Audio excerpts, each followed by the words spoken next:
Welcome to the podcast summary of On the Floor. Today's story is about how one song managed to be comeback vehicle, branding masterclass, club anthem, and long-tail pop artifact all at once.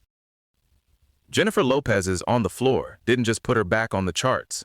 It tied together her dance roots, her TV visibility, a huge global rollout, and a hook sturdy enough to keep resurfacing years later.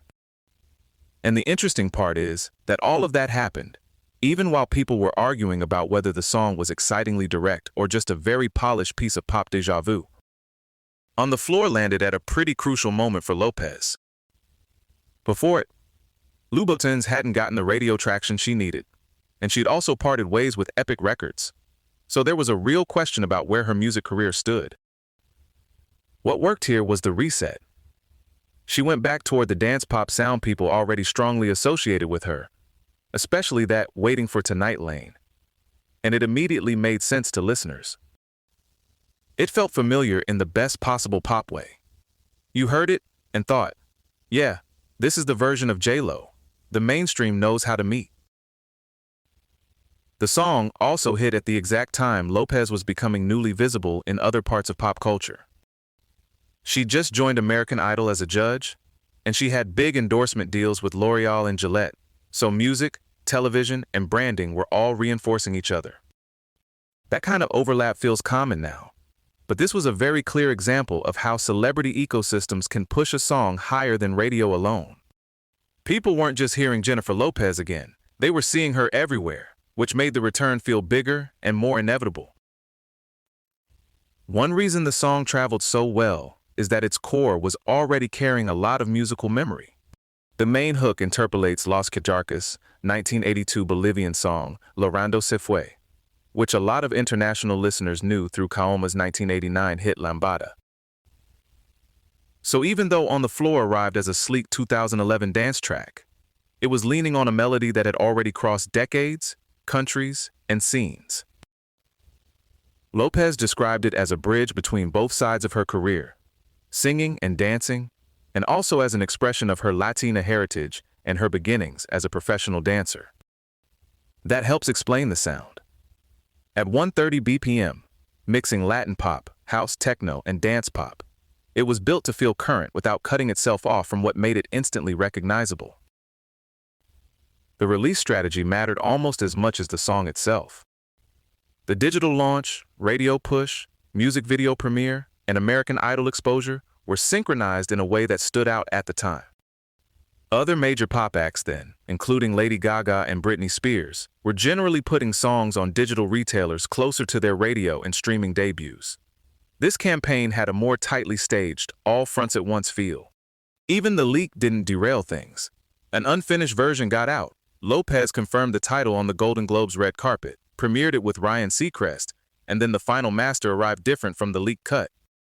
Instead of acting like the leak had spoiled the party, the campaign sort of absorbed it and kept moving, which is not the worst survival skill for a club song.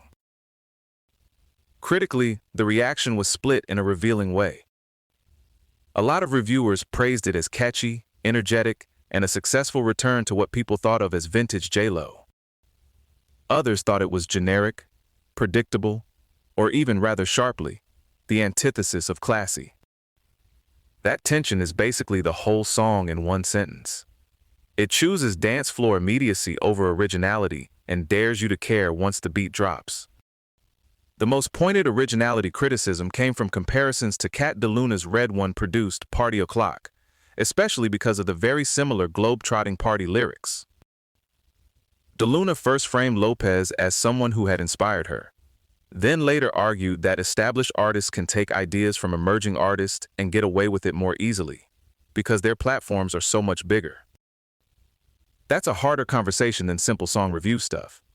It gets into power, visibility, and who gets credited when a pop template goes mainstream. Whatever side you land on critically, the commercial result was enormous. According to the transcript, On the Floor hit number 1 in 37 countries, and sold more than 17 million copies worldwide. In the US, it debuted at number 9 on the Billboard Hot 100, which was Lopez's highest debut there, and it eventually earned an 8 times platinum RIAA certification. It also restored her chart momentum in a very concrete way. It became her 9th #1 on the US dance chart, topped the UK singles chart with roughly 130,000 first-week sales, and gave her first #1 singles in places including Sweden and Australia. That's not just a nice rebound. That's a full-scale global reset. The music video understood exactly what the song wanted to be. It turned the whole premise into an underground Los Angeles club fantasy, with Lopez playing multiple figures, including this commanding queen of the nightclub persona. The sets were lavish, the choreography was front and center, the fashion was big, and the whole thing framed her as both pop star and dancer, which was really the key dual identity the song was selling. Fans were even invited to vote on one of 3 possible endings, so the participatory angle extended past radio and TV into the video campaign too. And the afterlife there has been huge. The final video later passed 2.6 billion YouTube views, which says a lot about how durable the visual side of this era turned out to be. On the Floor also kept proving itself on stage. It showed up in high-impact TV performances on American Idol, at Wango Tango, on international programs, later at the 2018 MTV Video Music Awards, and even at Super Bowl LIV. That makes sense, because the song is engineered for spectacle. Big beat, clear choreography cues, dramatic payoff, everybody knows when to throw their arms up. The best little case study might be Wango Tango, when Lopez's microphone failed mid-performance. She kept dancing, got the audience to sing, and asked for an encore. So the moment that could have looked like a technical disaster ended up reinforcing exactly what her performance identity was built on: movement, showmanship, and audience connection. The long afterlife is maybe the most interesting part now. The song kept circulating across genres and generations, including through the 2022 British drill single Night Away by A1XJ1 and TM Wayne, which sampled it and reached #11 on the UK singles chart. And the transcript reports another worldwide resurgence in 2026, with fresh chart re-entries and a Spotify Billions Club milestone.